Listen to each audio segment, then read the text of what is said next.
Right, so I've just finished this project, which was combative use of medieval weapons, or a concept from a UC perspective of how melee weapons would have been used during the medieval period. So I just finished a project on that in a book form.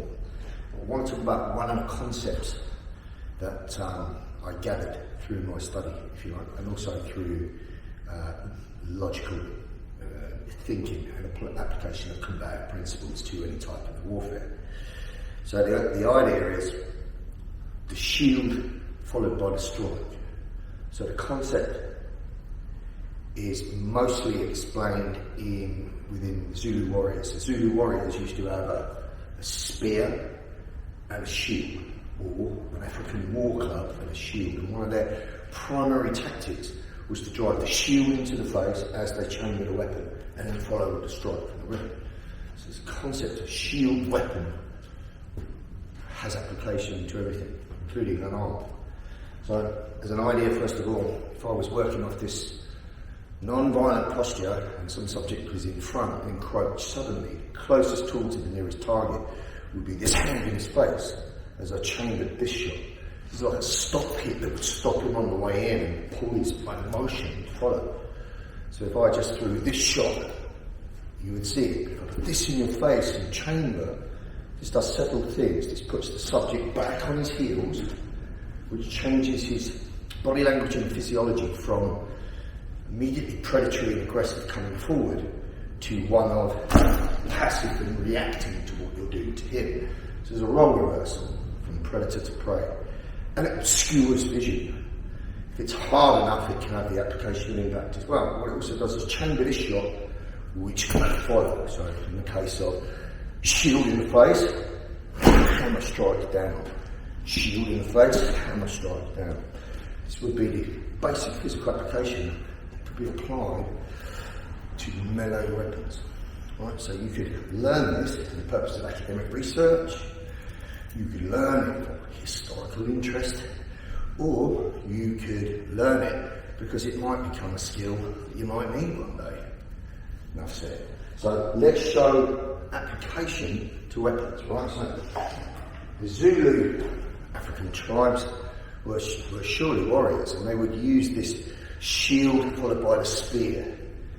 If they threw the spear or the spear got broken in combat, they'd also use it as a shortened spike.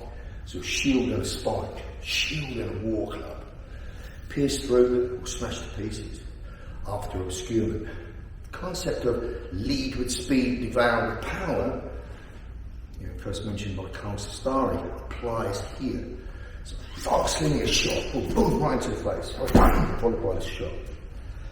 If you look at the blade culture in South Africa, namely the practice of what was called piper, which was criminal use tactics with a blade passed down, you can see the same concept. The same concept with an okapi blade, which is a folding blade, but a knife about this length that would be deceptively hidden. The hand would come into the face as the shot would then come in and spike or pick at the face or the throat. Same deal. Palm in the face, stab. Palm in the face, stab. You understand that this can be done from concealment, criminality. It's the same thing, shield, strike. Right. I'm going to get the application in its proper sense. I'm going to use a couple of shields here. First is just a buckler, all kind of medieval reproduction from cold steel, good. Some of that polyplastic shit. This used as a shield will still do what it should do, even though it replicates the steel one. It will work. This, on Wish of all places, is a shield that sits very comfortably in the arm, that has a windbreaker on the end of it, and it's serrated metal. The whole thing is a metal constructed affair, so ward off a baseball bat would certainly allow you to deal with an edge weapon. So this is an effective piece of kit. Now, this would be employed in a striking sense. If you had a melee weapon to follow it with a baseball bat, this strike would be the shield in the face, followed by your strike downward, as one example. The idea of the way in which that was used with a shield and a weapon, this could be punched into the face as an edge strike, as this is chambered, followed by the shot.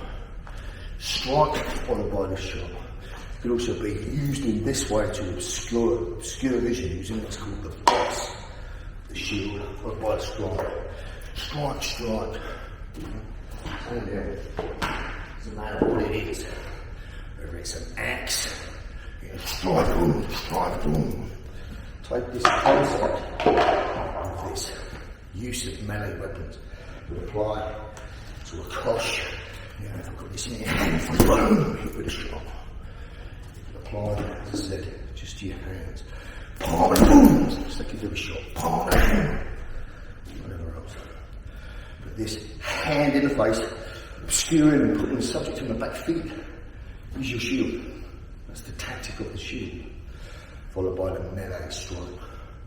Just something useful to understand how certain simple things translate right across the board to no matter what you've got in your hand.